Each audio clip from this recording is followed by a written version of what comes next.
Hi, Phil Swift here for new Flex Super Glue.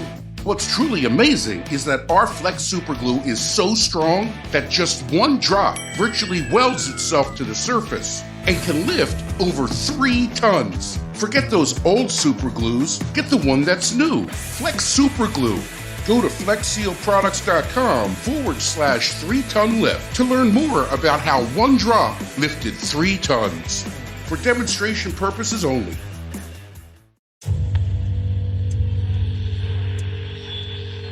Doing that, I was face to face with it. It was holding me by my throat, and it felt like it was sucking something out of me. I probably should have been more scared than I was when I witnessed the exorcism. I turned and looked on my right side. When I did, there's a beam on the side of the tree, a large beam. It's looking at me, and I'm looking at it. After I hit the lock button and looked back up, I saw red eyes staring back at me. That they're going to show multiple gods all over the earth, be able to speak in people's languages, and at that point, it kind of converge into this one entity, which will be revealed as extraterrestrial. You'll realize that aliens are the gods of old, and at that point, it'll wipe religion out of the context of humanity. No way, it couldn't have been a person, I know that. I know that people can't run through the woods like that. So this thing comes into view, and I see it. It's 50 yards away from me. It's walking on 2 legs. It's huge. This is a big, hairy-looking being.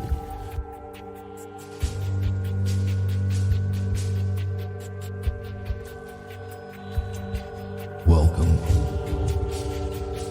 I'm your host, and this is uNcomfortable.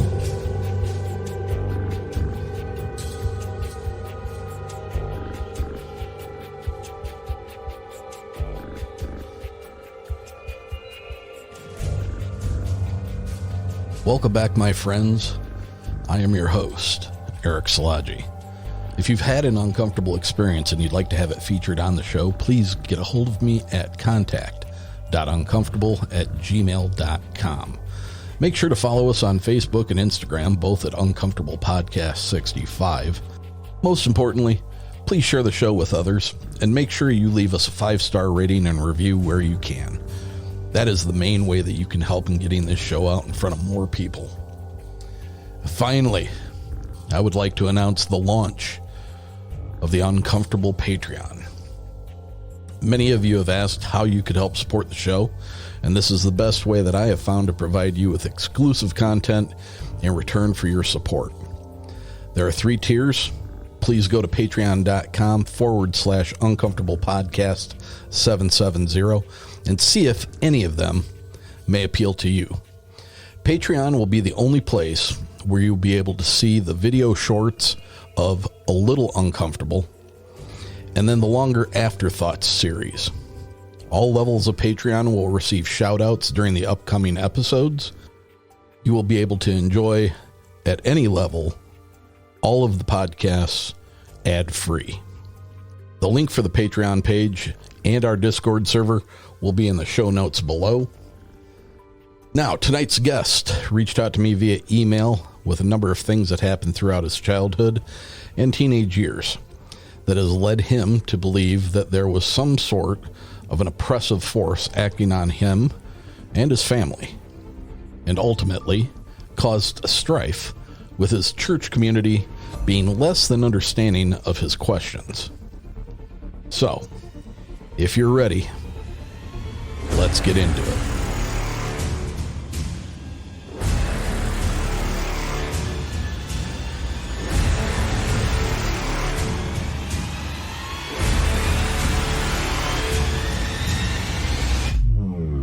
So if you will, please give a warm, uncomfortable welcome to Chrystoffer, the host of the Banished Apostle. How's it going, you guys? That is a very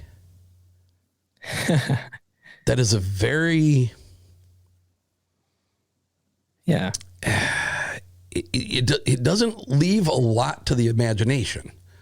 It seems very specific.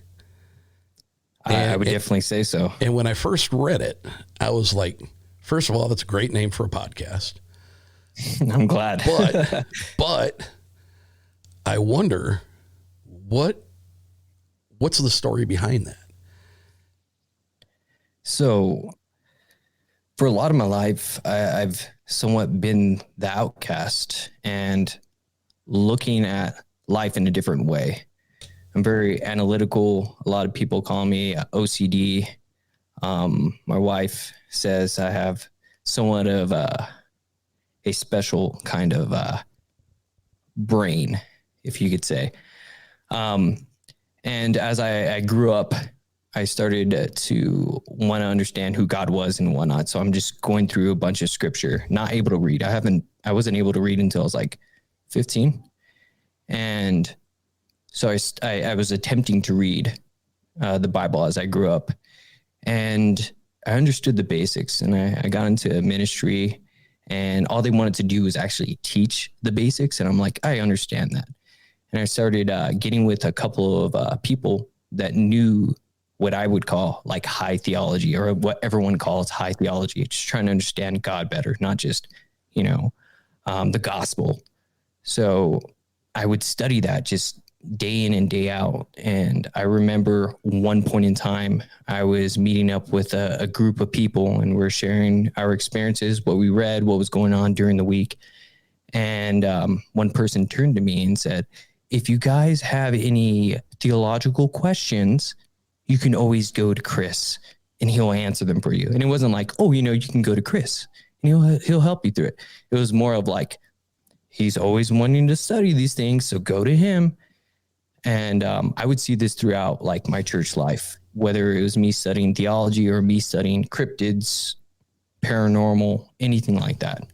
So I feel like I was pushed out from the church. Not to say I don't go to church or I don't believe. I've been shunned, basically. Oh, here comes Chris. He's going to be talking about some crazy stuff. That's basically where it came. I felt like I was banished by the church. And I'm sure there are many people in this world who have questions about where we come from, who created us, why are we here, what is our purpose, who do we serve, should we serve anybody? Absolutely. It's just questions. I agree. I agree. So I feel your pain when you tell me the story behind how you came up with the name for the podcast. And kudos to you for not running away from that stigma. Kudos to you for embracing it. Because as I've said, and obviously this person did not pay any attention to what I've said, open-mindedness, critical thinking, follow your gut. If the thing doesn't make sense, it probably doesn't make sense. No, absolutely. If you don't mind me just telling a quick little story regarding being rejected. I was in college studying philosophy, and I was served a question regarding the problem of evil. And, I'm a thinker. I like to, I literally, if I don't have something in my ear listening, I will think myself to death.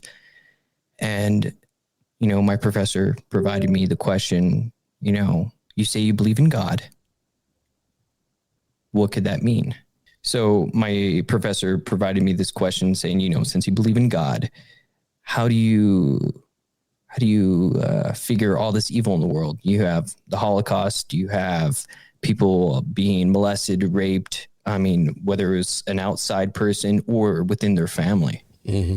And this was a huge question for me. I'm like, man, I've never really thought about this question. Me being a believer, taking, I believe, my religion seriously, I'm like, I should have an answer. And this has to do with Timothy, him saying you should always have an answer for the questions that are provided to you. And I didn't have an answer, and I was very freaked out. I started searching the internet, just absolutely doing as much research as I possibly could. And on top of that, I went to several different pastors asking them, what does this mean? How do I remedy this? And I've gotten several different answers. One being, that's not something you should worry about. And of course, me being who I am, I'm like, let's rethink that. Yeah. We should have at least somewhat of an answer ready. Another one saying, you think too much about these things. And that was not good enough. Or have you studied? You should be studying God's word. And I'm like, do not talk to me about that. And one person telling me, if you buy my book, it'll give you an answer. And luckily, we all falter. We all fall, regardless if you believe anything, whether it's Hinduism, Christianity, being a Muslim, whatever you believe, we all falter. Okay. So I understand that. Luckily, I found 5 different answers to the problem of evil. Now, obviously, I'm not going to go over it, but they should have had the answer. I'm not a studied pastor. I do not have a doctorate in, this religion. I feel, being a subject matter expert, they should have had those answers, but they didn't. They basically, like I said, the Banished Apostle, they pushed me away. And so I feel you when it comes to this. Like, I remember listening to that episode, and you said it over several different episodes of this. And I'm like, I understand, there should be answers to your questions. You should never be pushed away. And I think, like, with what you experience, those retorts to your questions. And I've made this argument many times, and it's like, so your preacher or your pastor or your priest or whoever who's standing up in front of you, who's preaching the word to you. Yeah.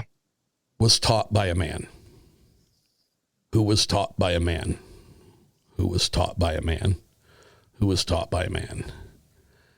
Now, they open the books, but anybody who reads anything in the Bible will be faced with, it's not an easy read. Yeah. And there has to be a certain lens that you put on and the perspective to take when you're reading it to help you understand that. Yeah. So and human nature is to be lazy. So if somebody, say Father Joe, asks a question and he doesn't want to find out the answer for himself by digging deep, then whoever he asks that question to, who is in a place of authority above him, tells him their skewed perspective of an answer. And then he repeats that to his congregation. And then so on and so forth and so on and so forth. That's not to say that everything that comes out of their mouth is wrong. But when somebody has questions and they're earnestly looking for the answers, absolutely, to be dismissed is a terrible feeling. Yeah. It's a terrible feeling, and it's a terrible wrong to do to that person. If you can't answer that question, then point them in a direction to somebody who can answer that question. Blind faith is not an answer. It is for some people. Yeah. It is for some, and that's okay. It doesn't make me a bad person because I have questions. No, absolutely not. But yet we're made to feel like we're wrong and that we're bad because we're not just accepting what's being told to us. Well, do we accept everything that our government tells us as truth? If you do, you're a damn fool. I would hope not. Do we believe everything that Putin says is true for the Russian government? I hope not, because if you do, you're a damn fool. Whenever you put man into the equation, no matter what it is, you run the risk of a narrative being portrayed and executed for the benefit of man. Yeah. Now, whether it's one person looking for power or whether it's a group of people trying to exert a lot of dominance over a lot of people, that's how it's done. It's how it's been done. You can look back into history with different religions and see that religions have done this to masses of people. Yeah. For eons. So I'm sorry. No, absolutely. I agree with you. Like, one of the things that always pops into mind is like the Black Plague, and the answer the church gave, oh, it's a judgment by God. It's like, let's try to give a better answer. Let's like do some empirical work here. I mean, if you even study the Old Testament, it says to do certain things when people get sick. And do we follow that? No. Yeah. But we're going to just go ahead and call it a judgment of God. Cool. That's a good answer. And then everyone looks at us like stupid. Well, and when you hear that it's a judgment upon man by God, what does that do? What does that do to you? Strikes fear in you, doesn't it? It makes you fearful of God and his power. Yeah, no, I agree.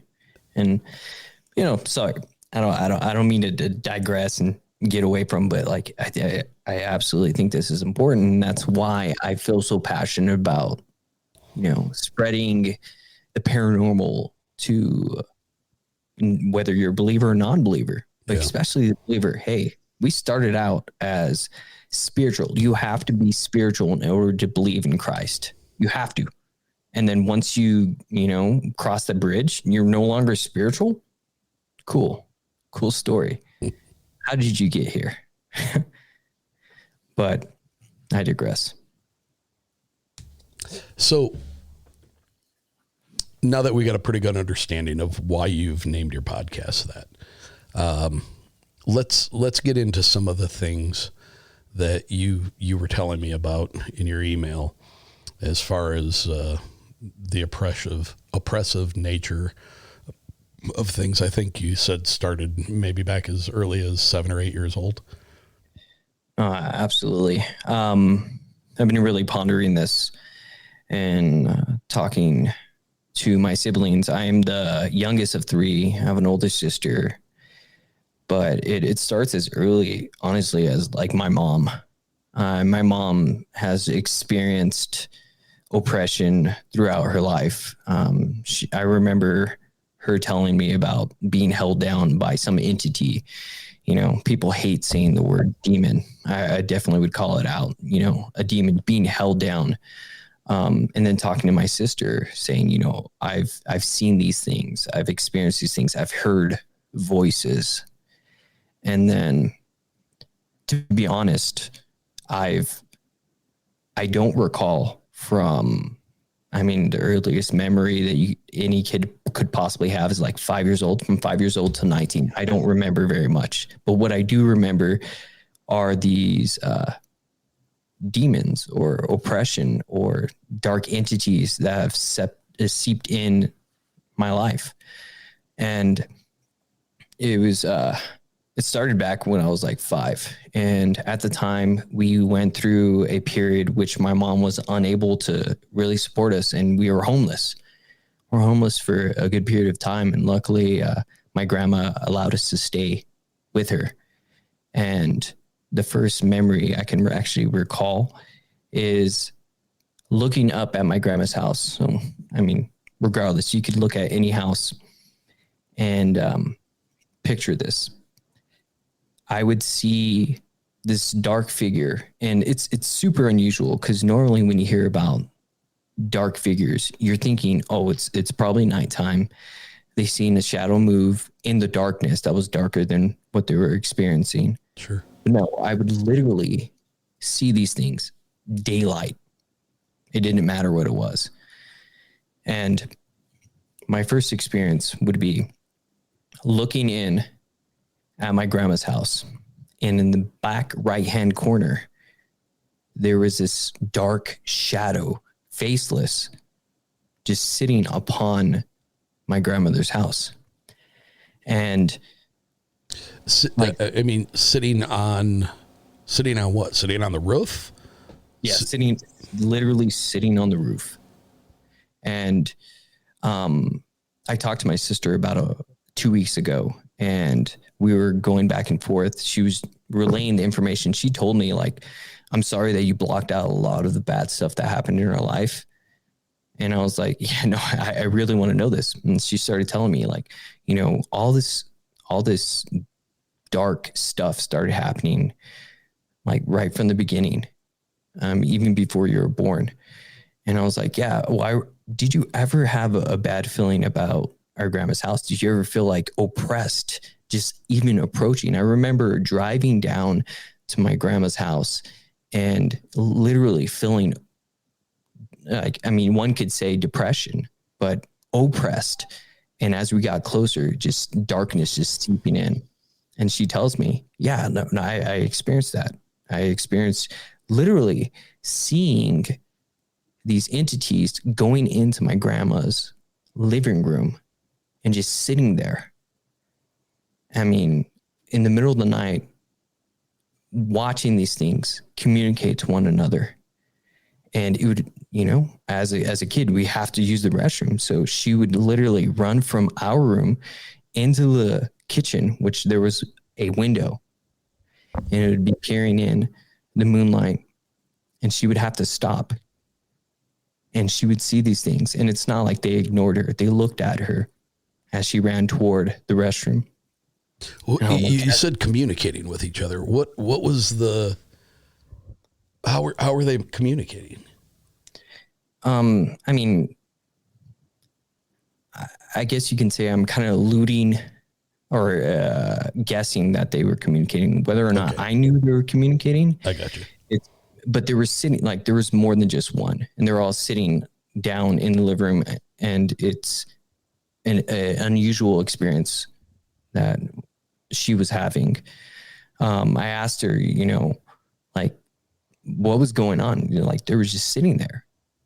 And as she approached the kitchen, they would look at her, and she would stand in that little window where the moonlight was coming in as she tried to dart to the restroom. And I asked her, I was like, is there any other experiences that you had regarding this? And she's like, yeah, I would see them all the time. I mean, one thing that really comes to mind is them sitting on the roof. And I'm like, wait, can you, like, what do you mean the roof? Can you, like, explain that a little bit more? She's like, no, they would be sitting in the roof, and they would literally, I don't know if you remember this uncle, but in his room, you could see them standing above on the roof of the room. And I'm like, okay, so you're talking about, like, right backhand corner of the house. And she's like, no, absolutely. And I'm like, there's no freaking way. And as a kid, obviously, in growing up, you could think, these are like childlike imaginations just happening. And then hearing, like, literally 2 weeks ago, her describe exactly what I saw, exactly the position it would sit in. It, like, goosebumps all over. And, like, I can't remember anything from my childhood but these experiences. And for her to say, like, yeah, no, it didn't matter nighttime or daytime, it would be there. And, like, I can't really speak a lot about my family because of their relations with, you know, whatever it might be they have relations with. But when it comes to these things, and experiencing the same thing she did, it was just like, as an adult, I'm like, holy crap, it must have not just been my imagination as a child to experience the same thing in the same position, you know? That was kind of a cryptic statement that you made about not being able to speak to your family's relationship with. Are you saying that your family's relationship with these entities? I mean, that's a really interesting question. But what I was alluding to is that my family has gang-related affiliations. Okay.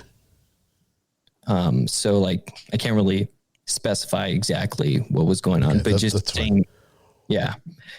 But I mean, when it comes, I'm Mexican and a little bit of everything else. So if you understand Mexico and their religious practices, there's a lot of stuff that comes into that. So bringing it over from Mexico into where we lived was not uncommon, whether it's Santa Maria, Wicca, I mean, name it. Everything was thrown there.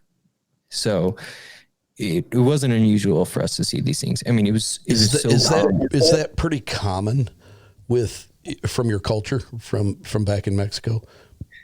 Are those things typically kind of all jumbled together? It's really unusual because from my understanding, most Mexicans are Catholic, and not only do they practice Catholicism, but they also practice like Santa Maria, like worshiping the dead, worshiping certain entities. And so like, it's like having 2 feet on both sides. It's like, well, I'm with God, but I'm also, just in case, I'm going to be talking to these things. So it would definitely, I mean, and that's literally like the thought process. I'm going to be talking to these things so I can get like that worldly interest going on right now. Yeah. So I can get my stuff now. But kind of like moving from that, something as I was discussing with my sister, she was bringing up like, didn't you ever realize when at this time, my mom and dad were no longer together. They weren't divorced, but they were split. She's like, didn't you ever notice whenever we went over to visit our dad, there's a lot of stuff around? And I'm like, what do you mean? She's like, just the neighbors. And where my dad lived, it was a 5-acre property. It had 5 different mobile homes and then 1 actual foundation house. And the people that were living there, as a child, I didn't know what they were doing. But as an adult, I mean, more than likely they were on something because they would be up all night partying and sleeping during the day. As a kid, you don't realize that. As an adult, you're like, they had to have been on something. And I remember this one specific night. It was during the weekend. We would visit my dad at least once a month. And we were driving down and he would work really long hours. So by the time we would get home, it would be nighttime. And I see this moon as I'm traveling through the dirt because we're in the boonies and we'd be going up and down the hills. I see the moon and we start approaching the property. We have 1 mobile home as you enter the property to the right. And as you go down a hill, you see our mobile home. And then directly to the right, you'd see the actual house. And I remember seeing this dark entity just sitting on top of their house. And were there any defining features of these entities? I mean, so were they hulking? Were they thin and gaunt? Did they have wings? Was there anything? I understand that they're dark and they're featureless, but you must have you got an impression of what the silhouette. So like, it's so hard because as you remember these things change, right? As you retell a story, it always changes. Sure. But as I got into understanding who cryptids were, I can literally say it was in the embodiment of the Wendigo. And I'm not too sure if you're familiar with the Wendigo. I am familiar, yes. So like not horns, like you couldn't see the face. There was like facial features out the window, but the body was very gaunt and just elongated. Not like, if I had to give it height, maybe 6'1", 6'2". But very thin, very drawn. Yeah, exactly. And it wasn't like a defined shape. It wasn't a blob, but it definitely had shape to it. But I couldn't say like, oh yeah, it was, I could see the muscles and whatnot. So yeah, that's the way I would kind of picture it. Is the Wendigo, is that part of your guys' culture? So my grandpa is Blackfoot. So being like Native American, yes. Mexican, not necessarily. I would assume just because of the culture with Aztecs and the Spanish coming over, you could say yes. But on my grandpa's side, yes, it would be a part of it. Gotcha. But, those stories transition, whether it was called Wendigo or something else. There was always something there. Like you have, I believe, for the Navajo or the Ute tribe, you would have the skinwalkers, and some people report it somewhat like the Wendigo. Yeah. Was your dad aware of these things being there? Did you guys ever have conversations with him about that? I love the question. I love it. My dad, something happened during birth to where as he progressed through, sorry, I have a weird way of explaining things. As he got older, he started losing like mental functions in his mind. So whenever I look back, he's unable to really tell me like what was going on. He was also, drinking excessively. Drugs were more than likely involved, but I don't know because either he won't tell me and he's just playing a really slick game, or he's unable to tell me. Yeah. So I have a strange life. I have an extremely strange life because even my mom, I don't know what she says can be true. So, but no, he's never told me about these things. That was a loaded statement that you just said about your mom.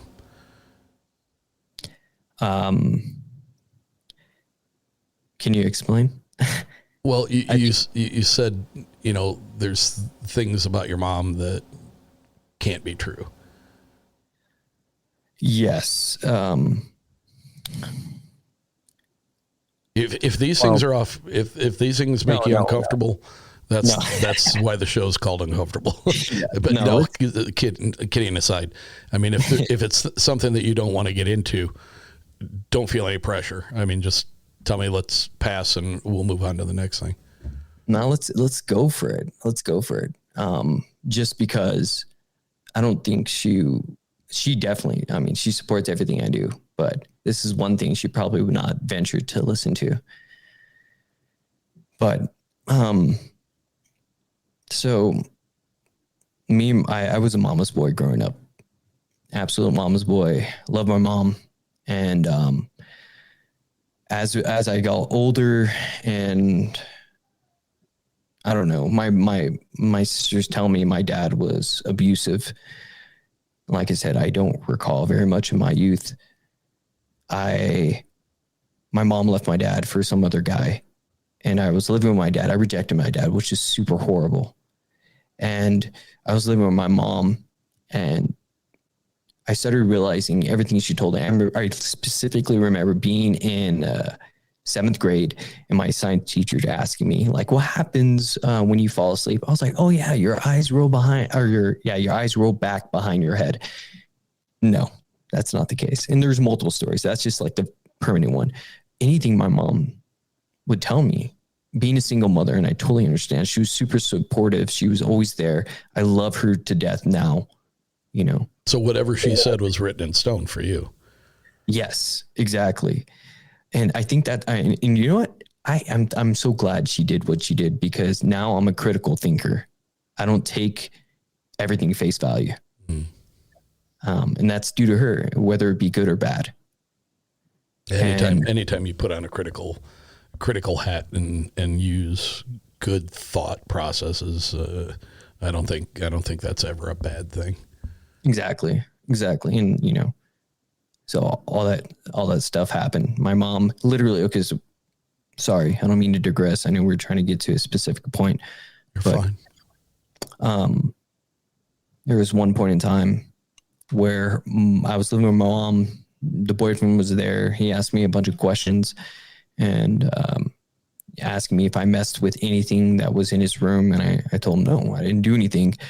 And this man was at least, I'm 5'5". I'm a short guy. And this guy was at least 6'2". I'm probably over exaggerating, but for me, everything's tall. And he asked me again and again, and I was like, no, I didn't do anything. And he punches me and I fall back. I'm like, I'm not going to get into this. Obviously, I've assessed the situation and either I have to kill him or I just get messed up. So I back away from the situation. I'm crying, of course, because I'm like 15. And I go to start packing my stuff. And my mom comes over and she's like, what are you doing? What are you doing? And I was like, do you not see what he just did to your child? If he's doing that to me, I can only imagine what he's doing to you. And this is a 15-year-old. Okay. Sorry. It's just like these thoughts in my head are always there. And she's like, I was like, what do you choose, him or me? And she's like, but I love him. And I bounced. And it was a hard time. I moved in with my sister, and this it's pretty good because before the split, my mom moved in with my dad, you know, and this was after me seeing him over the weekends. She moved back in with her dad because we didn't have anywhere else to go. And from what my mom says, she prays to God. She's like, if you take me off of what I'm using, I will go back and be faithful to my husband. So I was 7. We finally get back with my dad, and we spent a couple years with him. But this one specific time, I was home alone. My sisters were out with their friends, and I'm in my house. And all of a sudden, I get this really bad feeling. And I would say and it's so funny, I would say I'm very close to the spiritual realm, to where, you know, premonitions, you could say, have occurred.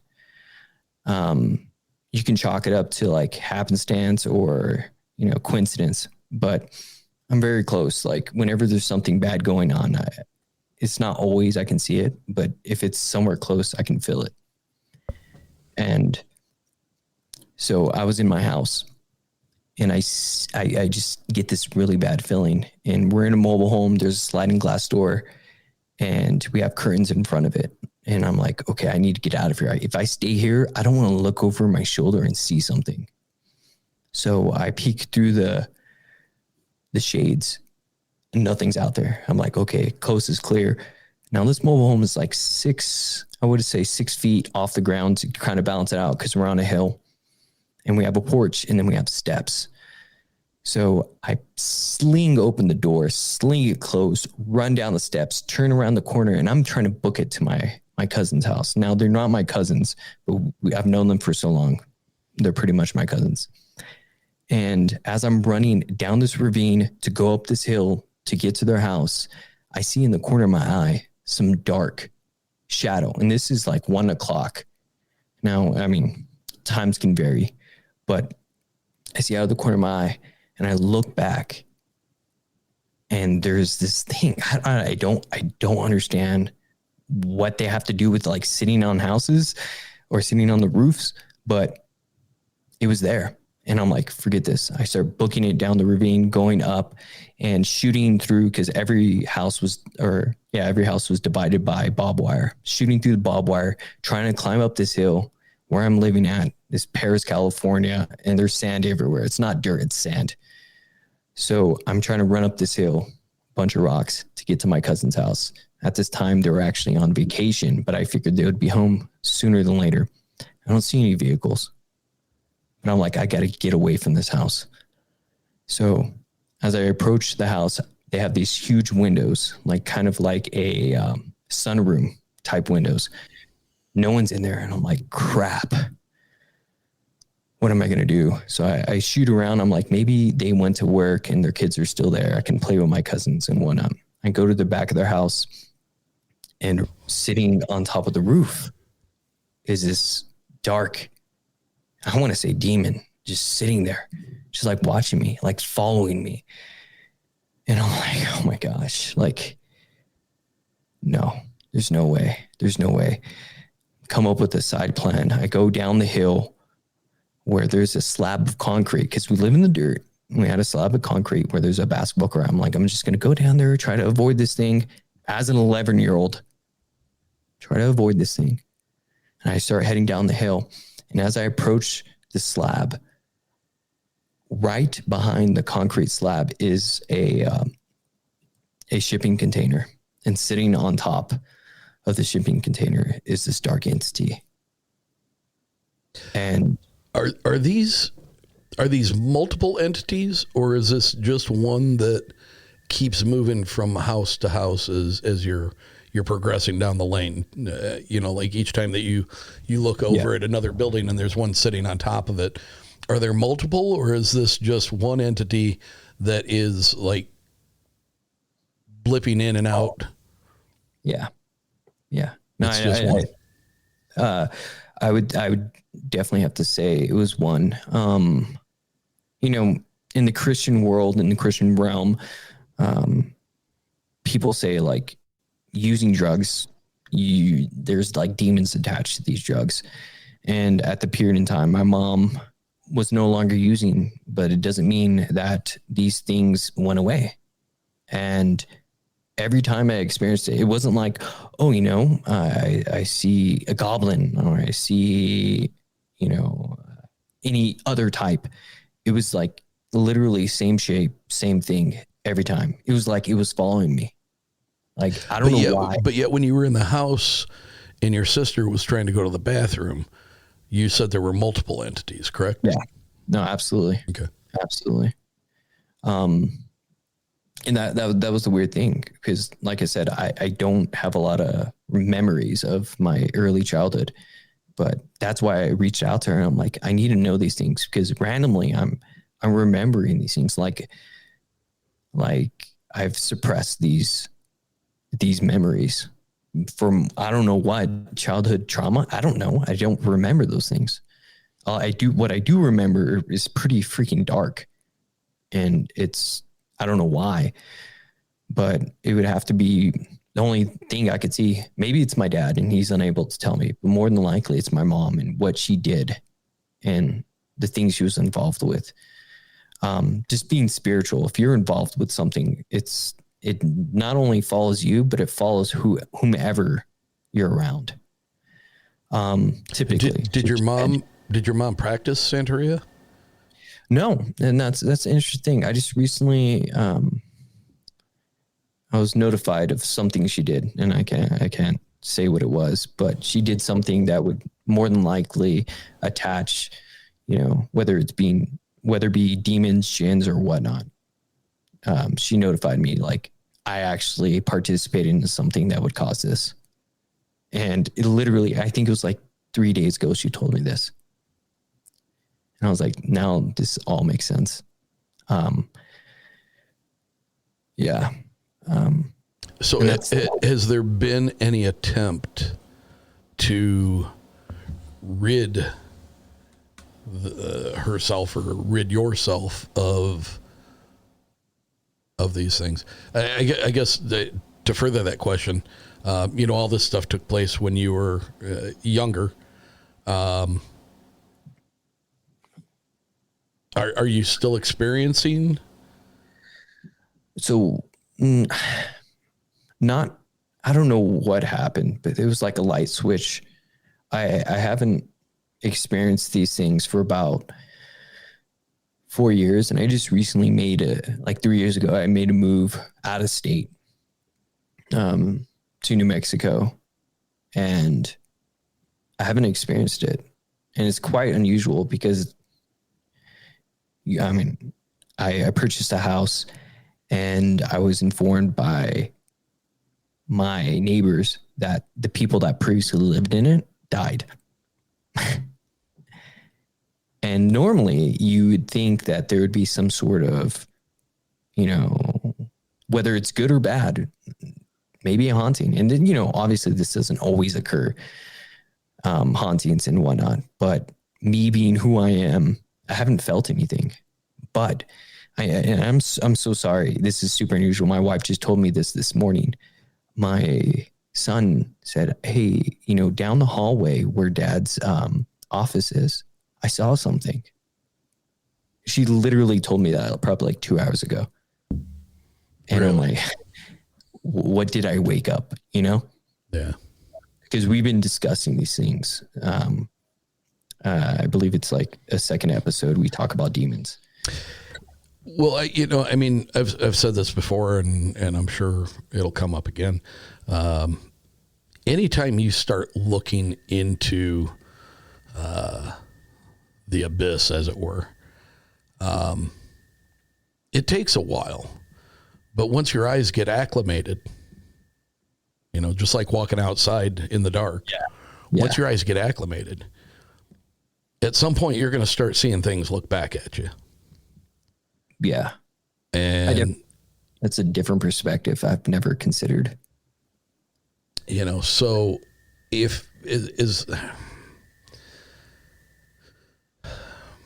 you know, some of the people that I talk to who are you know, devoutly Christian, there is no in between. There's either good or evil, and good is of God and evil is of the devil. Yeah. Myself, and this is just my personal belief, is I think there are varying degrees in between that. I think there are things that may not be godly, but they tend to lean towards God. And I think there are things that are not necessarily completely evil, but they tend to lean that way. And I think there's a number of different things in between. There's, you know, obviously there's demons, there's angels, but I think there's a number of other things, creepy crawlies and, you know, different layers of madness, actually, you know, when you start getting into this, you know, with my experiences in my life, you know, I've been around a few things that have been decidedly negative in close proximity to me, but I've never once felt that it was acting on me. I was in the presence of it. I was experiencing the peripheral aspects of them or it being around, but I never felt that it was directly attacking me. It's interesting. I would literally consider, like, except for like 2 or 3 instances in my life, the one obviously on my grandma's house, and then the one as it seemed to be following me, as it wasn't necessarily attempting to harm me. But I mean, it sounds weird because normally if you see something that's dark, unknown, you think it's evil, you know? But it seemed to be like watching over me, not attacking me, but watching over me, or following me at least. I have no idea. I have no way of remedying what I saw and what I experienced in those couple of instances where I seen these things. You've never really had have you ever had,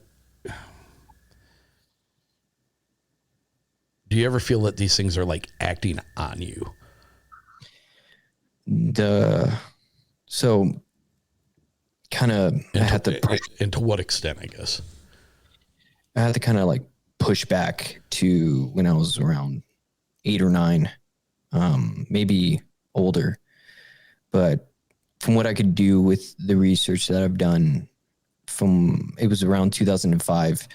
And at that time, I guess maybe 2004, the trailer of The Exorcism of Emily Rose was out. And it was probably around 9:00 and we were going to bed.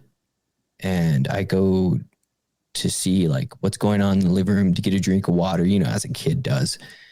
And I hear the theme song of The Exorcist start, and I look at the TV, and like like the only scene I remember, because I've never watched the movie after that. There's no way I could. I remember the green light, a man wearing a top hat in a brown, I would assume brown, weather coat, and green light right over it, about to approach a house to go up the steps, and you have the theme song of The Exorcist going on. I ran back to my room, attempted to go to sleep, and then automatically I just get the voice of like her, like the whether it was Emily Rose or whomever The Exorcist was, just screaming, yelling, just saying obscenities in my mind. Obviously, it wasn't outside. I mean, it could only be in my mind. And I opened my eyes, and as a kid, I'm trying to get under the covers, but curiosity always got to me. And I'm looking down the hallway, and all of a sudden, like, the walls are undulating, just moving, like, just rhythmic, like breathing. Yeah, exactly. Breathing. And I start seeing these hands just pushing out. Like, I don't know if it's 1,000 of Houses corpse. I can't remember the name of that. House of 1,000 Corpses. Yeah. Yes, exactly. I don't watch horror movies, you guys. I'm sorry. But they're pushing out, like they're trying to escape. And like dark, I don't know, blood type stuff just starts seeping through the walls. And as a kid, you're like, that's blood. That has to be blood. And down at the end of the hallway, I see her. And I'm like, no, please, no. I'm just screaming out. I'm like, Mom. And where my mom was at this time, I have no idea. And I'm just screaming out, Mom. And like, from what I recall, is like my sisters, we had a bunk bed and then a trellis. I was on the trellis because me being the youngest, they jumped down and they're like holding me, and I'm like freaking out. I'm just screaming for my mom. And then like, boom, I'm in my mom's arms for some reason, screaming. And she's holding me. She's like, it's okay. It's okay. And I'm like, no, I see her face everywhere. Like anywhere I look, I see her face. And I don't know how to get rid of it. And I'm just hearing voices, and my mom, the sun starts rising, and my mom says to my dad, go get one of our friends so that they can pray over the house. And they come over and they start praying over the house, and like everything just starts calming down. And this is before me seeing the entity on top of the roof.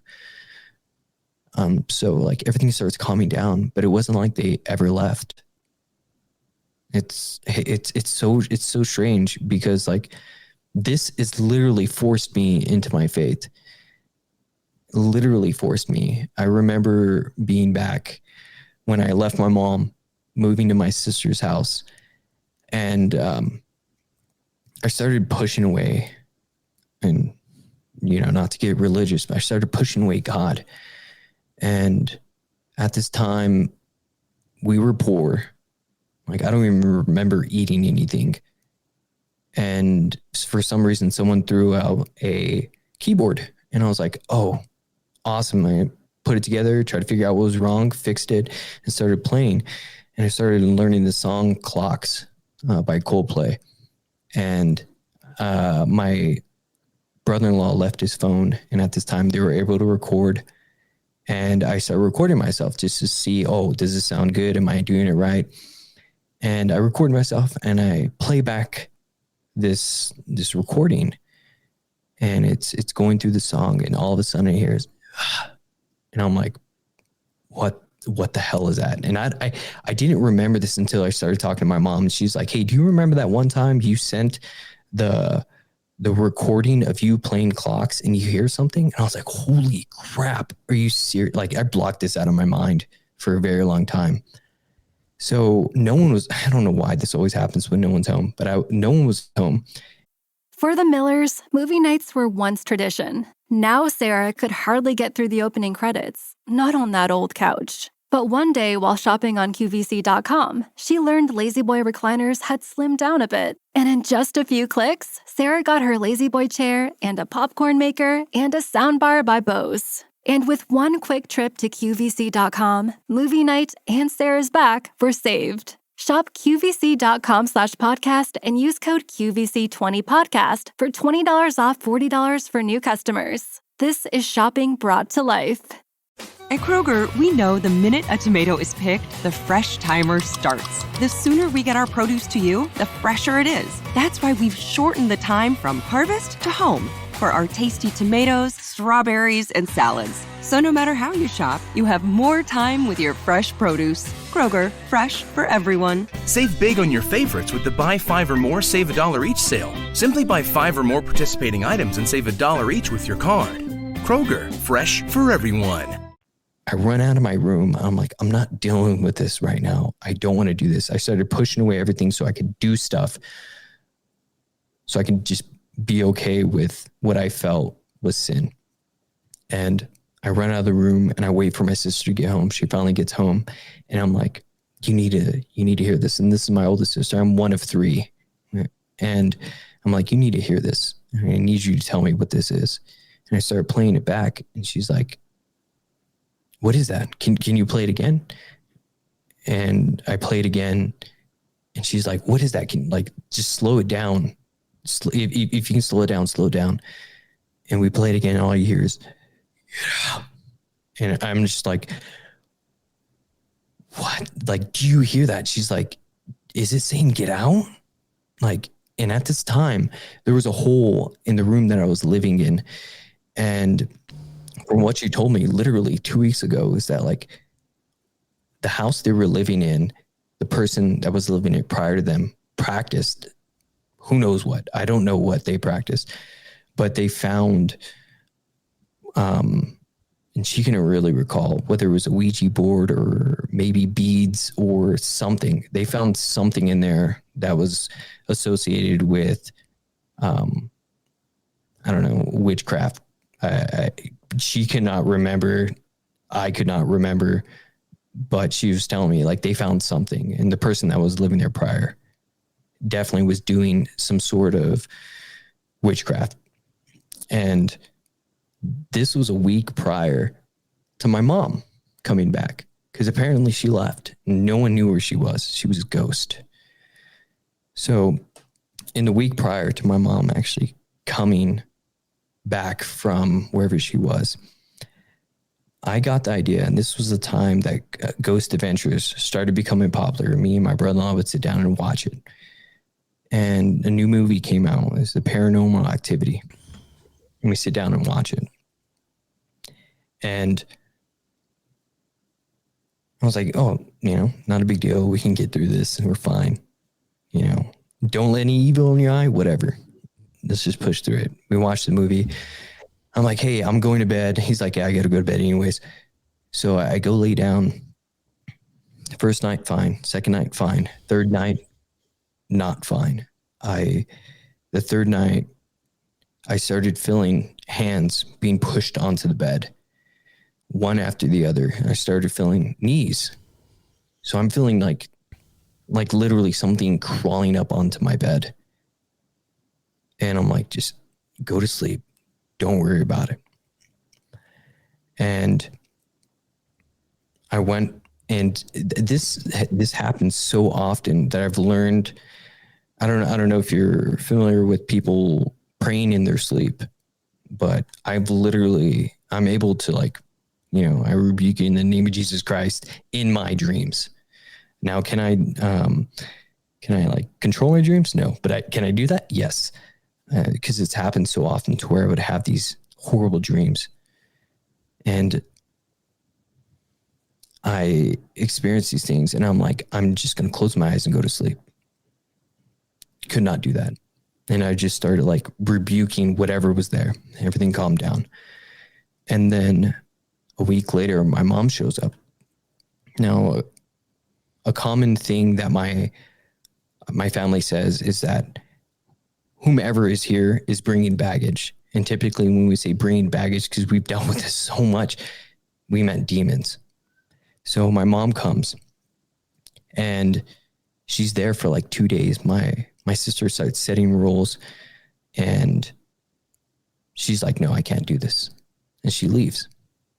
But in those 2 days, something literally came in and started messing with the whole house, whether cupboards would be open, things would be just on the floor that definitely shouldn't be there. I mean, to where it was like 6 feet up on a shelf, no little kids can get to, no reason for me to throw it on the floor.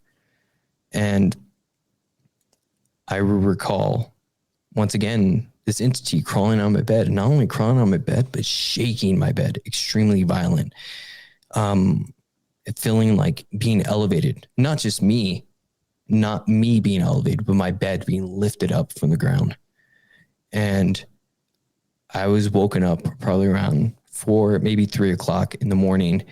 My sister calling out my name and like, Chris, what they called me was Toffee, but like, they were like, Toffee, come. And at this time, my nephew was like sleeping in the same room I was. And I come running and I'm like, what's going on? Like, what do you need? She's like, did you scratch my son? Did you scratch my son? And I'm like, I've been asleep. Like, what would be the reasons for that? And this was literally the same night. My bed was elevating. And I was like, no. And like, I look at his back and there's 3 scratch marks. And I'm like, what the hell is going on? What is here? And she's like, if you didn't do this, we need to call our pastor and have him come and pray over the house. And like, let's say 2 days later, her pastor came over and started praying over the house. And once again, it's not like they left, just things calmed down for a little bit. And another instance is, this is not like me physically seeing, me physically feeling things, but like I was saying previously, I'm sensitive to this, like spirits of the spiritual realm. And I went into the military, I got married, and then the first year of marriage, it was probably like maybe 3 months into our marriage, I wake up randomly and I'm like breathing hard. And I'm like, hey, I need to call my sisters. And she's like, what's going on? And I was like, I literally had a dream about like the end of the world. And I'm moving from building to building, trying to get away with you, with me. And we're starting off on a mountain, a ridge, moving from building to building, going down to a valley. And I approached this building and I get through this gate, this gate, I turn to the left and all of a sudden I see this kid just sitting there crying, just absolutely losing it. And I'm like, you need to come with us. You should not be alone. They're going to come. They're going to get us. Me being a Christian, of course, it's like, tribulation and whatnot, but who knows what it could have meant at that time. So I grab this kid. We start running. We're continuing moving from building to building, trying to avoid whatever's trying to find us. And we get to this one house and we're passing it. And this kid turns off and runs into the house. And I'm like, what are you doing? I run in after him and he's shifting through every doorway. And we finally get to one room and I go in to grab him and he shuts the door and everything just disappears. And all of a sudden there's a bed in front of me with like red lace running down it, cats jumping everywhere, bags everywhere. And all of a sudden I see my mom sitting on the bed Once again, we didn't know where she went after she left from my sister's house.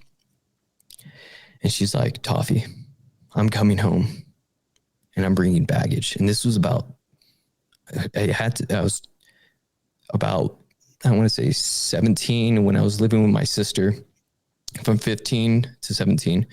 And after this, I joined the military. I was probably like 21 because that's when I got married. And she's like, I'm bringing baggage. And that's when I woke up. I called my sisters. I'm like, hey, have you heard from Mom? Where is she? What's going on? And my sisters are just frantic. They're like, what do you mean? Like, I haven't talked to Mom in like 2 months. She was in Mexico. And I'm like, what the hell? And she's like, no, I haven't heard anything from them. Anything from her or her boyfriend, nothing.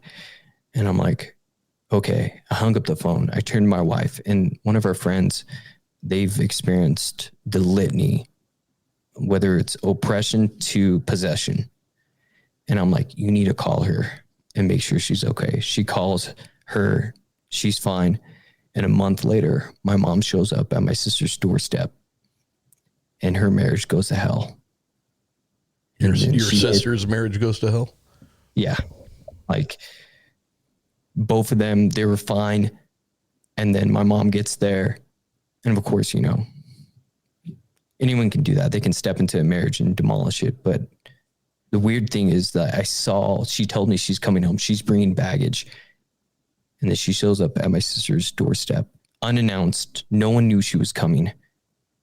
And she was there. You know, I am not a professional in anything other than the printing industry. So, you know, I mean, just my thoughts on this. So much of what you talk about, you know, is related to dreams. And I think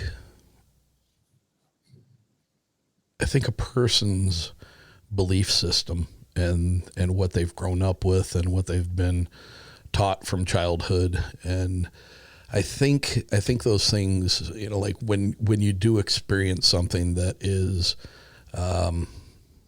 dark or oppressive or even evil, I think things tend to manifest more in lines with your personal belief system than anything.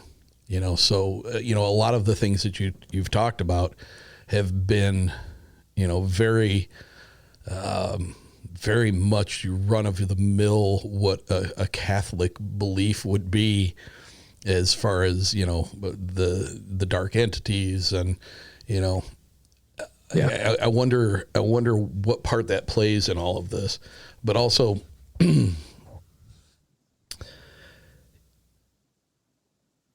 it makes me wonder that, you know, your dad with the issues that he had with substance abuse and alcoholism, and then your mom, you know, dipping out on her kids. You know, I'm not throwing stones at her. Everybody makes mistakes, and, you know, they come back around and they make amends or whatever.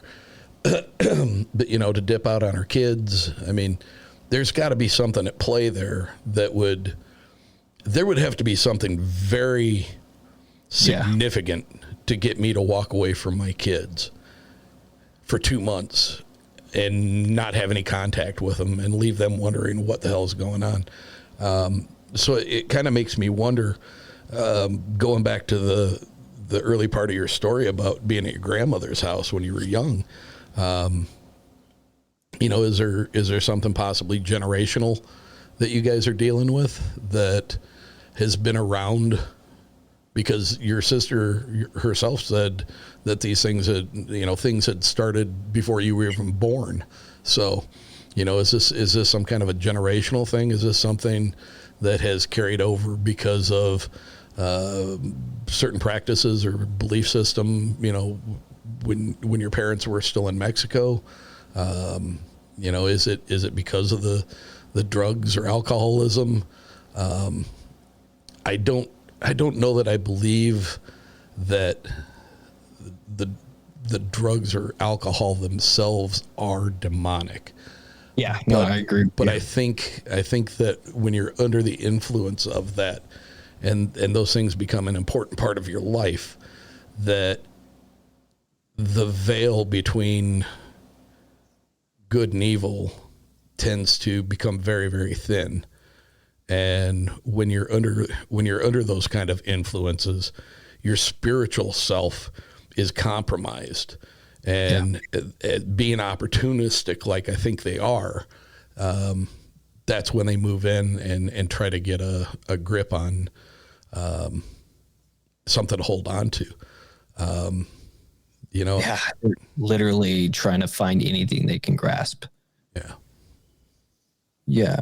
No, I definitely hear what you're saying.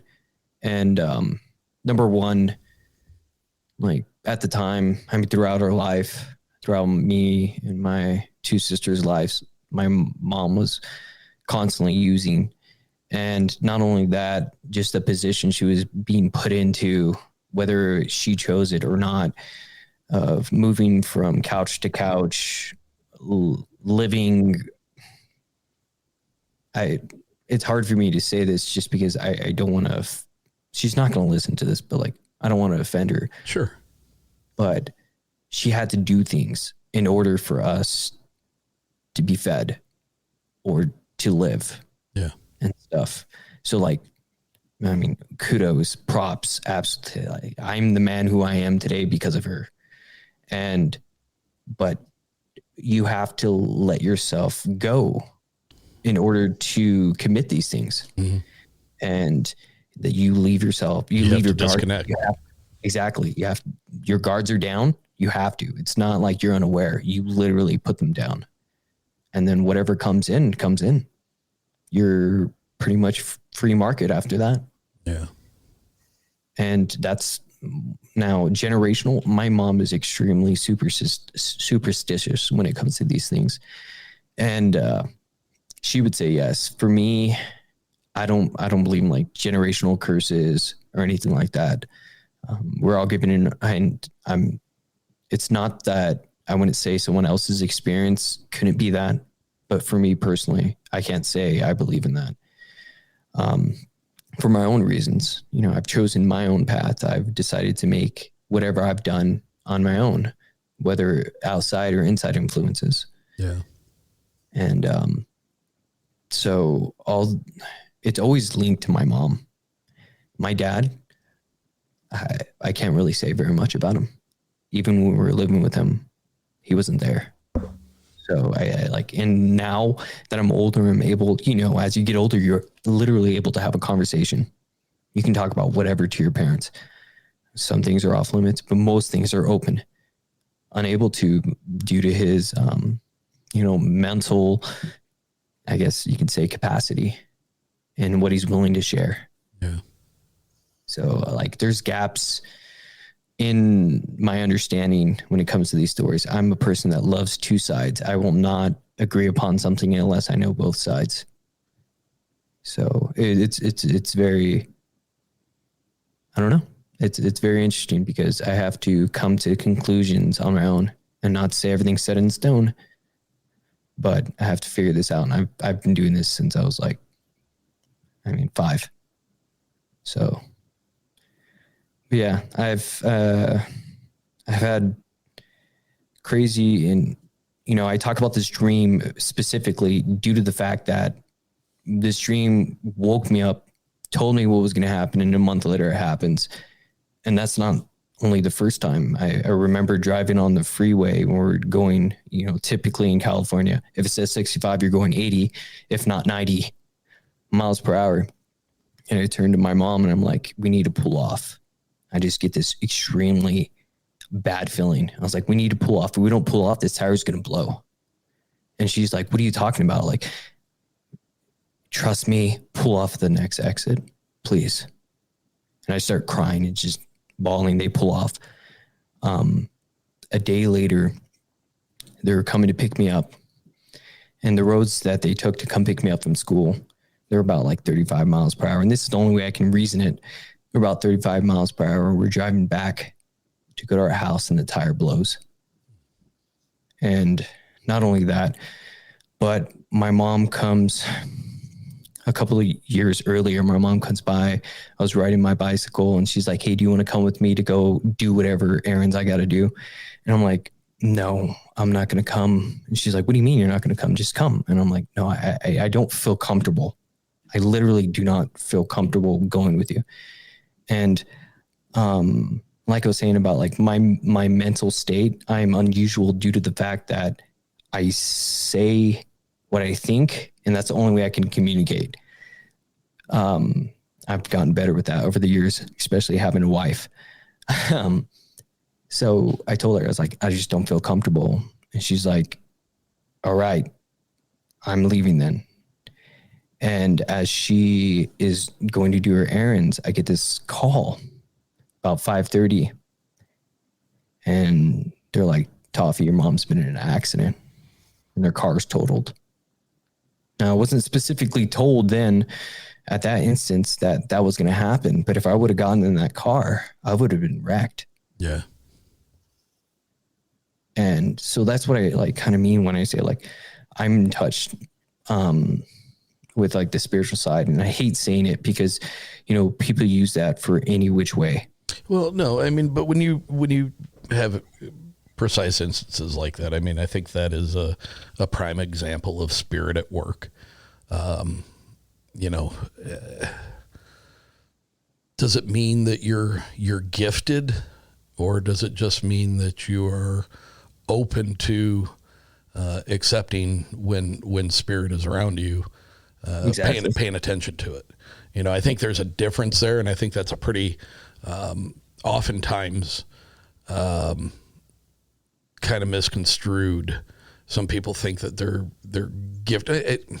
I take that back. Yeah. I think everybody is gifted. I think many people don't try to apply themselves. They don't try to further the understanding of it. They put it off to coincidence, chance, and they pay no heed to it.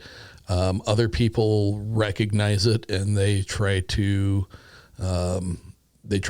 hone it and try to do good with it. Some people try to do bad with it. I mean, it's, but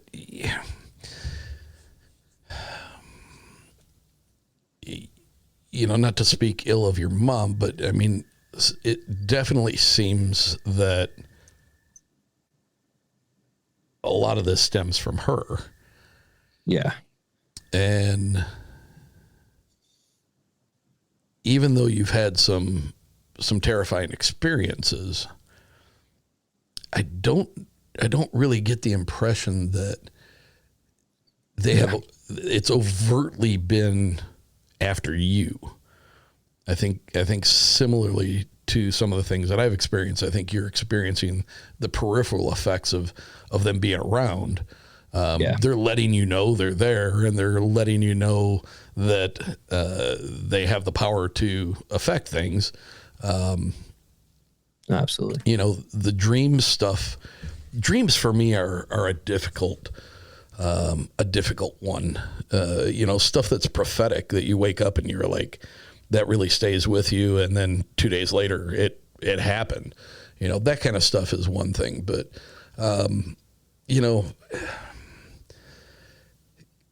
kids especially are very I agree. influenced by things that scare them.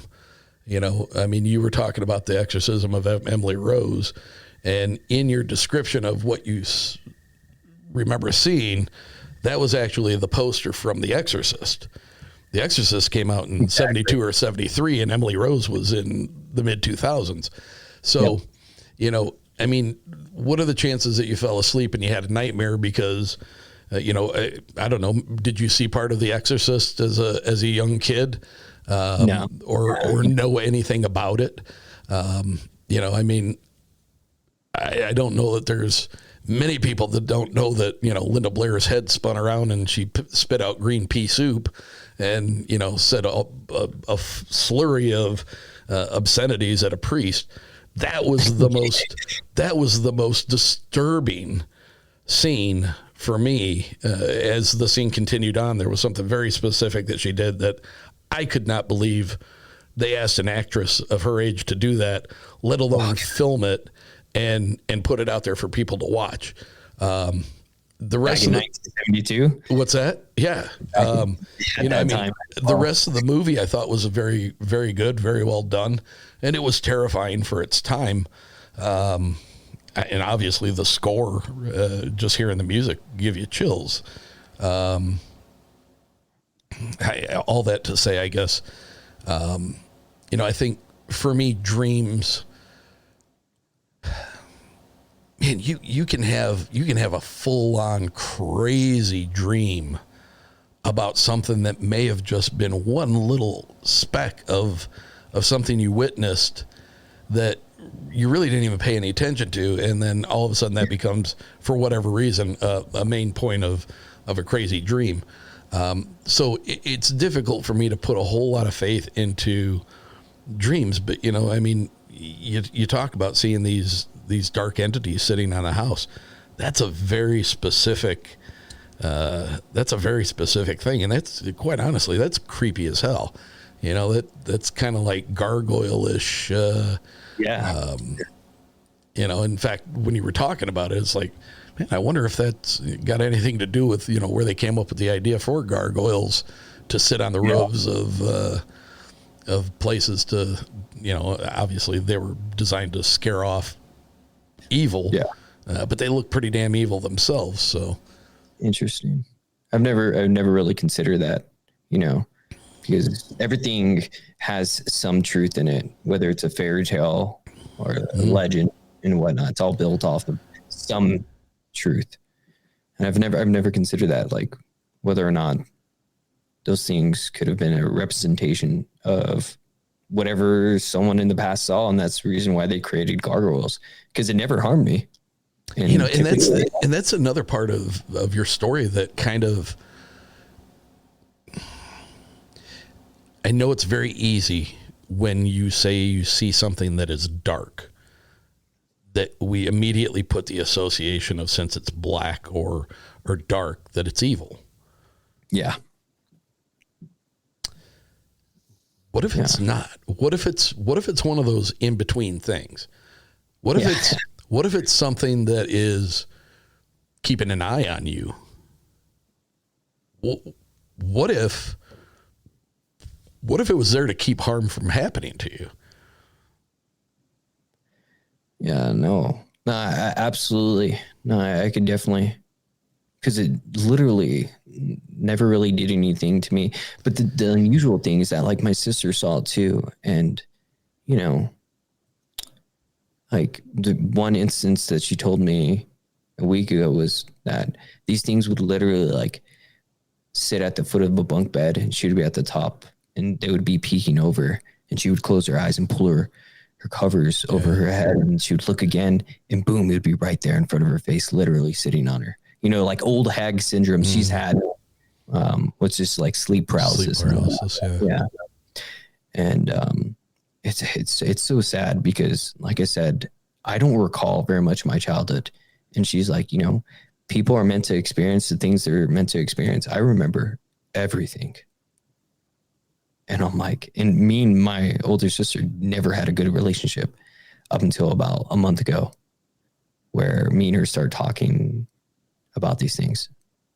And she's telling me all the stuff that happened to her. And I'm like, I can only imagine. Excuse me. She says, I can only imagine what happened to you guys. That the reason why you can't remember this. Because we were in a bad situation. Yeah. Like constantly. And for all I know, those things could have literally, I mean, I'm here today. I'm literally here today speaking to you. And for all I know, those things could have been, looking out for me, pushing me in the direction I need to go. It sounds nuts, I know. And it's not what you would expect something of a good nature to look like. Because we're taught that, angels are light beings and they're going to appear as, well, do they really? I mean, maybe they do, but Yeah. No. Maybe they don't. Maybe they're not as noticeable if they stay dark. Just something that comes to mind is whenever, like I was saying, I was pushing away God, and this would happen to me like 3 times in my life where I was just pushing away God. Every time I did this and got further and further away from him, these things would always creep in, and it was always to push me back because I never wanted to experience these things. And I remember sitting in my barracks room, literally saying, God, please do not let this happen. Do not let me see anything. Do not push these things toward me so I can see you. I will come to you right away. Like, it sounds extremely weird. It's just like, now I'm okay with it. But before I wasn't, and I didn't want to experience these things. And someone told me about a Bible, told me about a Bible study, and I kept refusing until that point where that happened, where I felt literally darkness creeping in to where I couldn't be alone.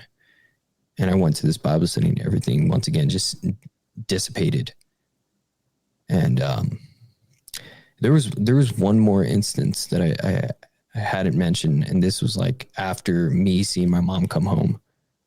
I'm not sure if you were interested. Sure. In hearing that. Yeah, we're here, man. Let's go.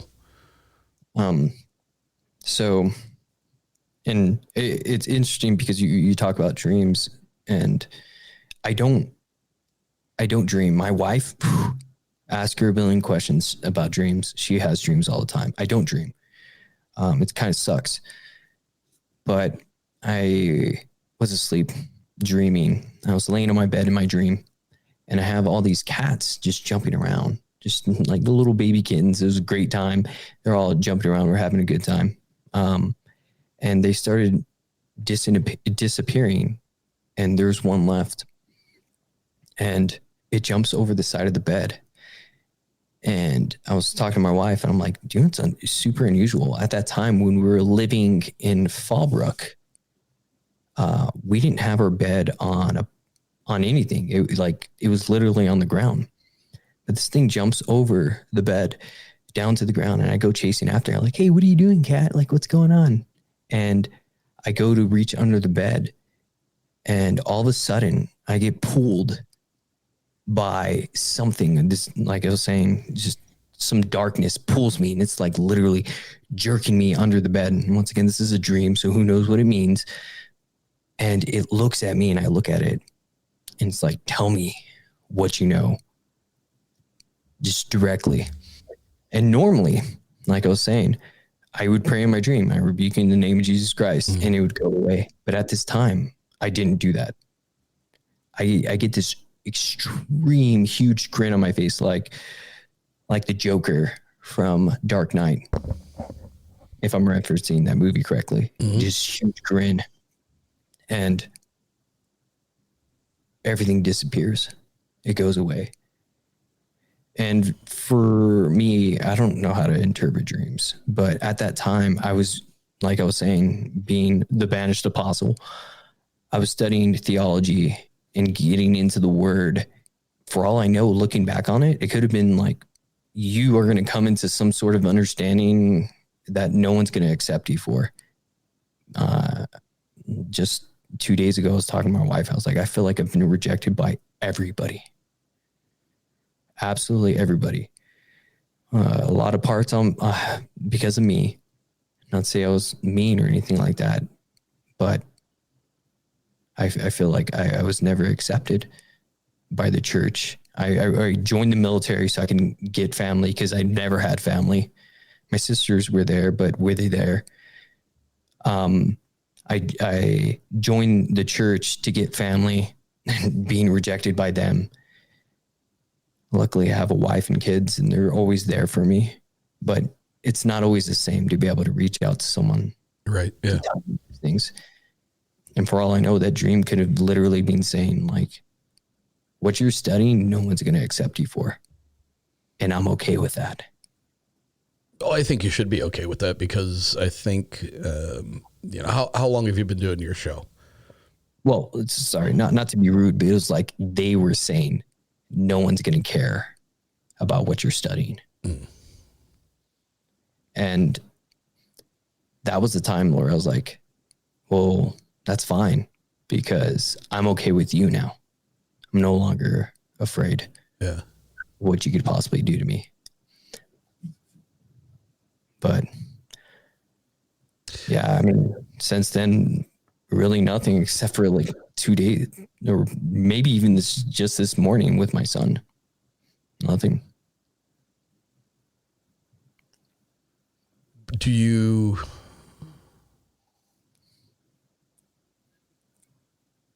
do anything? I'm going to use a word ritualistically, but I don't mean it in the negative connotation of that. Do you do anything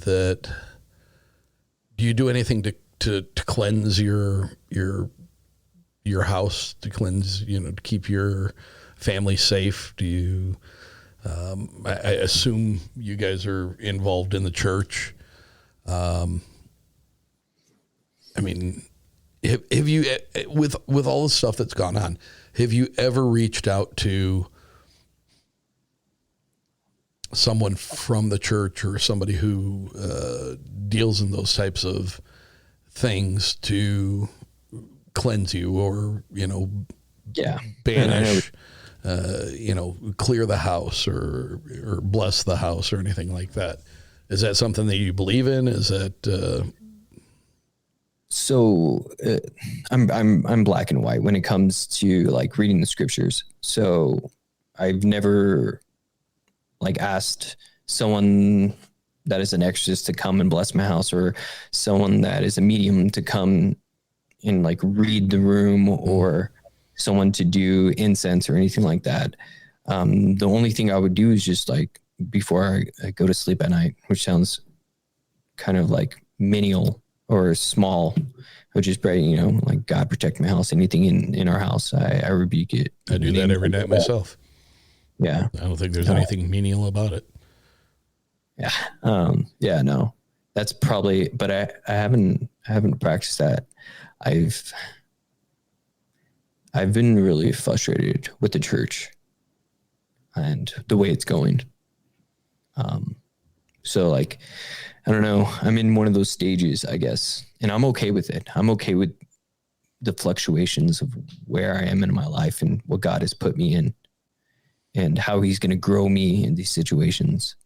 My issue with organized religion, I've talked about it plenty. I'm not going to bring it back up again. There is nothing about organized religion that has anything for me.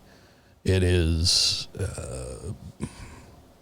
I have had a better spiritual relationship with my creator, whatever that is, whether that's an extraterrestrial entity, whether it's the Anunnaki, whether it's God, as we've been told, with the gray beard and, sitting in a throne of clouds, whether it is whatever it be. I believe in a higher power. I believe in something greater than us, whatever that is. And, I think I still arrive at the same place that many people who are overtly religious and, have to go to church every Sunday and they have to live by the word of the Bible. I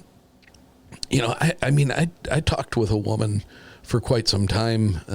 We went out a few times. She was literally going to school in Fort Wayne, Indiana as for theology. Yeah. And I asked her, it's like, what is the Bible to you guys in the school of theology? What is the Bible? And she's like, it's a textbook. It's not meant to be taken literally. But then you talk to other people and, they firmly believe that every word of that book is the only thing that matters. Yeah. And that it is literally the word of God. And this woman was going to school for theology. Yeah. How can there be that big of a difference in belief systems, in teaching, and then, I talked to Christina Rake, who is a wonderful, wonderful interview. A female archbishop of the old Catholic Church. Yep. And the woman writes a book about the paranormal and God. Well, when I was in church, we were told that's divination. You don't mess with that stuff. Yeah. That is, and she can point out parts in the old Catholic Bible where it literally talks about honoring the dead by communicating and communing with the dead. And, it's like there are so many different ways to go. Which one do you pick? Yeah. You pick the one that you grew up with, the one that you were, the one that your parents, the church that your parents had you go to. Exactly. Once I got out of the mindset of having to have a church to go to, a roof to go into, and, I grew up, raised and grew up Catholic. I would go to Christ the King Church, and I would sit there, and at the point of the Mass where they said, you turn around and you shake hands with everybody and say, peace be with you.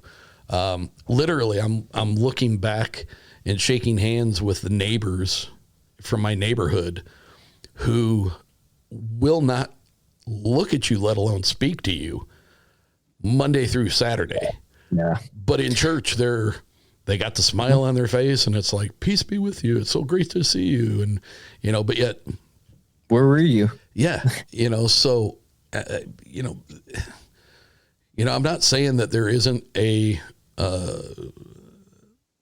church somewhere that would give me what I need. I'm sure there probably is somewhere.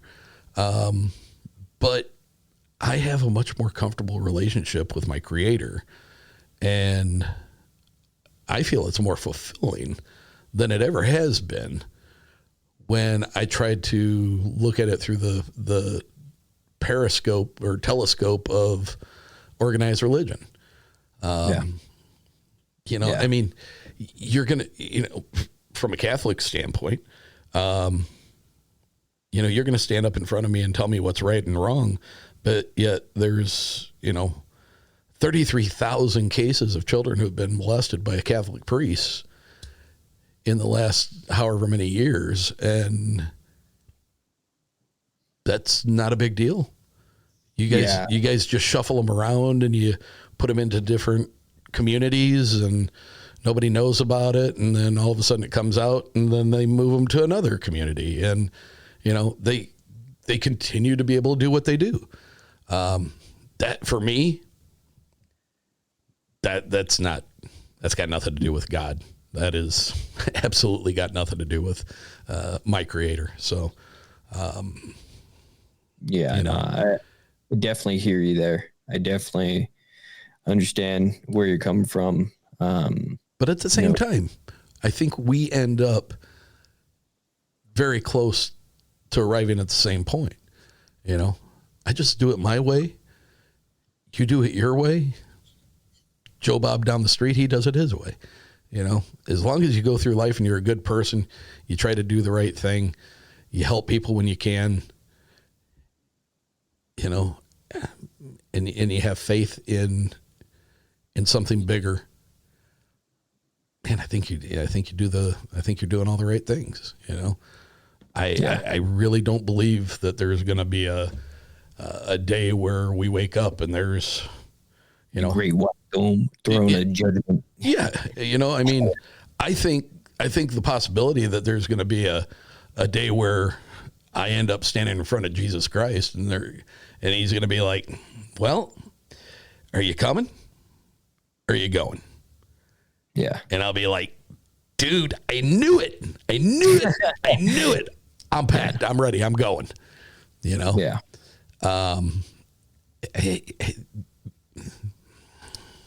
No, I know what you're saying. I mean, if I can just, kind of, it's funny because of the position I come from. I'm not too sure, and I don't know how comfortable you feel about saying this. But my belief system is actually a Calvinism. So and not only explain that for those who might not know. So Calvinism being there's 5 different points, and it goes through an acronym of TULIP: total depravity, unconditional election. I would definitely recommend, because I'm a poor Calvinist because I don't know all of them, or I can't recall all of them. Total depravity, and I don't know how to spell either, so this doesn't help. But I believe that you're elected, as in and I'll be staunch about it. If you're elected, that means there's people that are not elected. So and any way you parse it, if you don't have a belief system that says everyone will come, that means people will not come. That means there's chosen and there's not chosen, regardless of the way you split it up. There's always going to be that, unless you say everyone will come. Everyone is welcomed. Everyone, doesn't matter whether you're the worst person in the world or the best person in the world. Everyone will come. Yeah. There's always an elected and unelected. And that's kind of my belief in Calvinism. Now, I'm also on the outside saying I'm frustrated with the church because I don't believe. I'm literally a minority studying the things I study. And I'm talking about like theology, not just cryptids and stuff.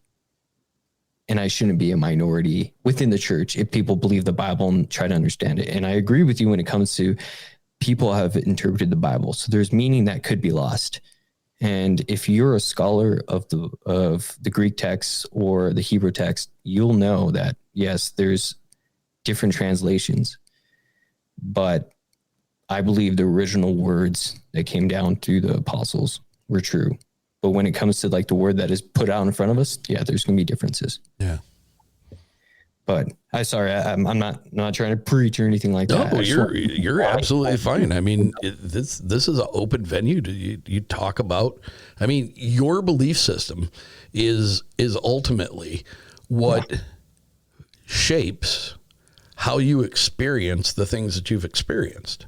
Absolutely. And as I've said in so many different shows, that's what I love about doing this is I can see things through a different perspective, having talked to somebody like you or any of my guests. It doesn't necessarily mean that it's going to change my beliefs. It doesn't necessarily mean that I think you're wrong. I think we can both be right because ultimately we both don't know. Yeah. We make a choice to believe something, and as long as you believe as long as you have a belief, and that belief is for good, not the other. Yeah, absolutely right. I think we wind up in the same place. Yeah. I mean, I have issues with a guy that can break into a house, rape and pillage and kill and do terrible things, goes to prison, walks down the aisle before he gets executed and says, I accept Christ into my life. And boom, now he can be in heaven too. To me, that's a tough pill to swallow. But I mean, that's what they say. Yeah. No. And me going through life, trying to do everything the right way, staying out of trouble, not doing heinous things to other people. I agree. It's like it's hard to sit there and look at somebody like that, and you're going to wind up in the same place. Yeah. For me personally, it's like I could have done all those things and still like been okay. Me personally. Yeah. Not to say like my mind's like that, but like, hey, there's a lot of easier ways of going through life than trying to be a good person. Yeah. And the world definitely doesn't push you in that direction. Not anymore. Yeah, exactly. Not anymore. And that's the thing. I'm looking to my right and my left, and I'm like, where are all the people that say I will support you? Yeah. You're not there. It's kind of sad. Well, I mean, I think I guess if we go back to the crux of, the Banished Apostle, I can hear it in your voice when you talk about it. It's affected you, and it's a shame that it's had to affect you in the way that it has. But I think the question I was going to ask was, how far into doing your podcast are you? How long have you been doing it? So I've been recording since February. I've been coming up with these ideas since 2020. So right at the beginning of the pandemic. So I think I'm going to go out on a limb and say that even with the issues that you've had in your personal life up until this point, as far as being banished, I don't think you could have found a better outlet to surround yourself with, maybe not like-minded people, but people that at least talk back and forth, open-minded people. Exactly. Who are not afraid to have conversations about things, who are not afraid to be wrong, and who don't have to profess to be right.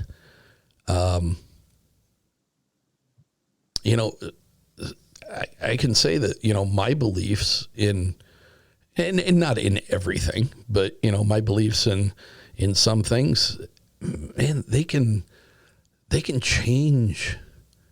I'm willing to. And it's okay to change. Yeah. Sometimes there's things that come by and it makes more sense than what I was believing before, and as long as you can find a little bit of evidence to support that it's warranted, I'm not opposed to changing my beliefs. I'm not opposed at all to having conversations with people with different perspectives.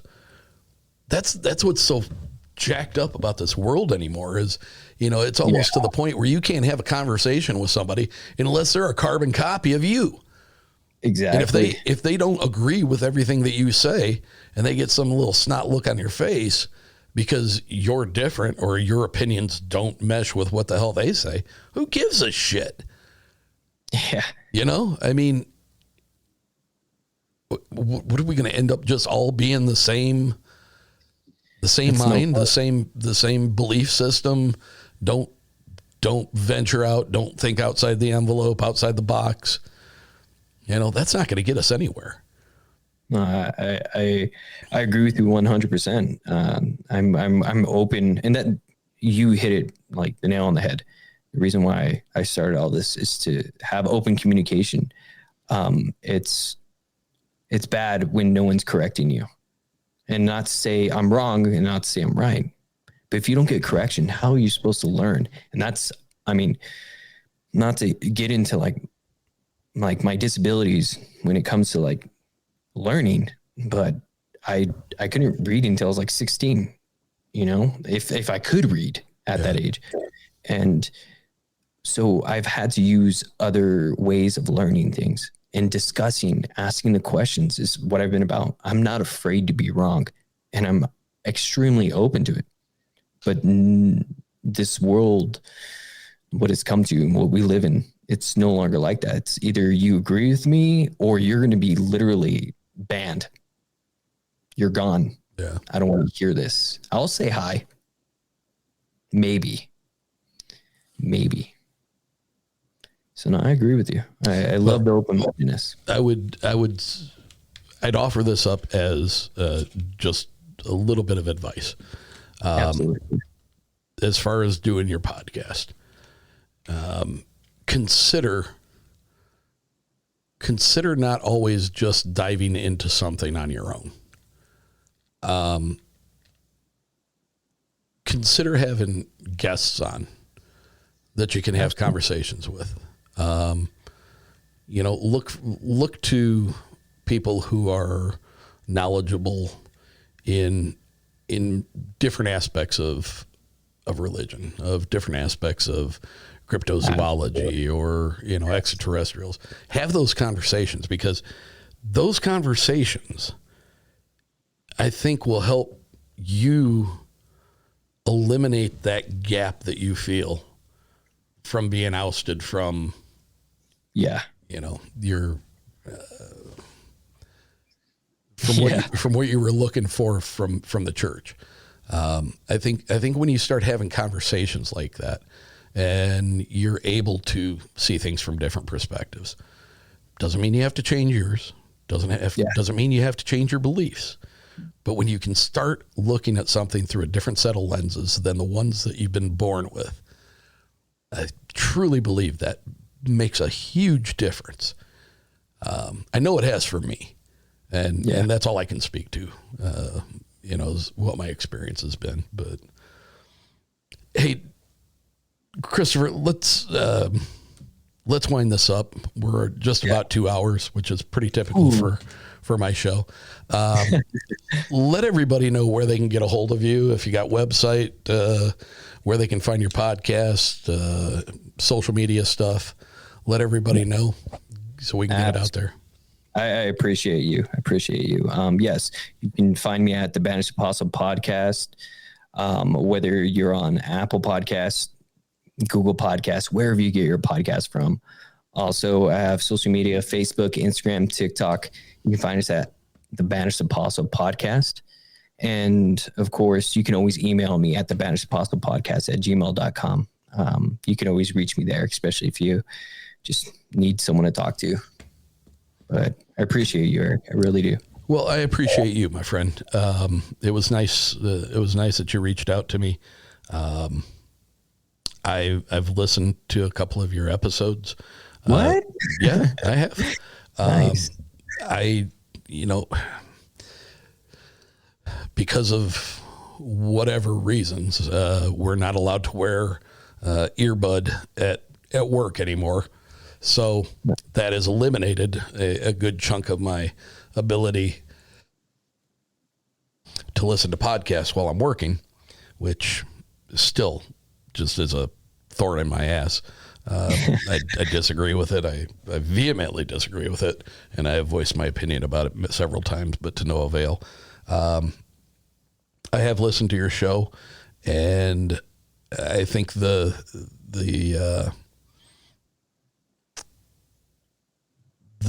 relationship that you have with your wife behind the mic is endearing. You both have really good voices for the show. Thank you. And so far what I've heard has been interesting. I do get a sense of frustration when I hear you talk though. And having talked to you now tonight, I think that frustration is now, I understand it more. Yeah. But absolutely. I think you're doing a good job. Keep going at it. If it's a passion for you and it feels like you're doing the right thing, I encourage you to just keep chipping away at it, and people will come. They'll listen to you. No, I appreciate you. And just to give you a recommendation, if you specifically, Eric, listen to the podcast again, don't listen to next week's episode. It's gonna be on the Nephilim. I know how you feel about that. I think the topic of the Nephilim is really cool. I really do. Yeah. No, absolutely. 100%. I run into issues when we start convoluting Bigfoot with being Nephilim and all that stuff. Again, I go back to saying not only is there good and there evil, but there are a number of things in between. And I think I don't think extraterrestrials are demons. I think there's something else. I think there's more than just the two classifications.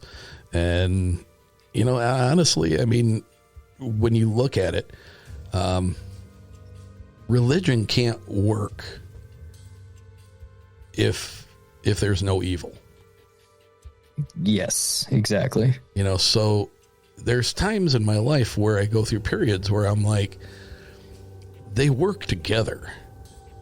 They're polar opposites, or they present themselves as polar opposites. But in your finite mind, right? But you can't have one without the other. The effectiveness of one without the other is it zeroes it out. What is evil if there is no good? You've got nothing to base it against. And what is good without evil? Because you have nothing to base it against. So, it's an ongoing struggle with me in my head almost daily. And I'm not one of those people that the head of a church or the Bible doesn't answer those questions for me. It doesn't, and I wish it would. I really wish it would. I agree with you. I agree. That would be easier, right? Yeah. So, but it makes things interesting, and it's a lot of food for thought. So, absolutely. How fun would it be if you knew everything? Would it be fun at all? No. God, what a burden that would be, wouldn't it? It'd be boring. It'd be terrible. Chrystoffer, thank you so much for spending your evening with me. I appreciate it. Very happy that my voice held out throughout this. You sound good. And I will let you know as soon as this is ready to release, and I'll get you links. Thank you so much. I appreciate you. Keep doing what you're doing. Have a good night. You as well. Thank you again. Make sure to follow us on Facebook and Instagram, both at Uncomfortable Podcast 65. If you have a story or an experience that you would like to have aired on the show, please get a hold of me at contact.uncomfortable@gmail.com. Make sure to share the show in any way you can. That's what helps grow podcasts like this. Share it with your friends, family, coworkers. That's the main thing you can do to help continue to grow this show and get it out in front of more people. Thanks for joining me. Please head over to Patreon, see if any of the levels appeal to you. I will see you next week. And as always, stay uncomfortable, my friends.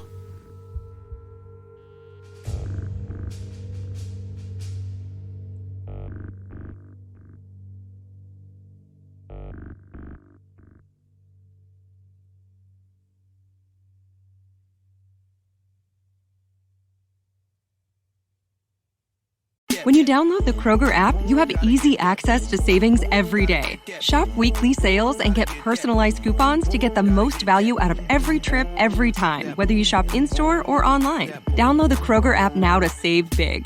Kroger, fresh for everyone. Must have a digital account to redeem offers. Restrictions may apply. See site for details. Save big on your favorites with the Buy 5 or More, Save $1 each sale. Simply buy 5 or more participating items and save $1 each with your card. Kroger, fresh for everyone. Okay, here's how Miro works. See, it's amazing. What's everyone doing at David's desk? Ever since marketing started using Miro's collaborative online whiteboard, he thinks all our other teams should sign up. Why? He says Miro's making his meetings disappear. And if every team gets on it, that means even less meetings. They're using Miro for brainstorms, mind maps, customer research. So could we use Miro instead of having another 100 meetings for every round of feedback? Yep. You can comment, react to ideas, even leave a recording on the board. And what about presentations? There are Miro templates for that. How do you know so much about Miro? I've actually been using it all along. I just used a Miro board to plan the best vacation. Okay, I'm on board. See how Miro users save up to 80 hours every year by meeting less and doing more. Get on board at Miro.com with 3 boards free forever. That's MIRO.com.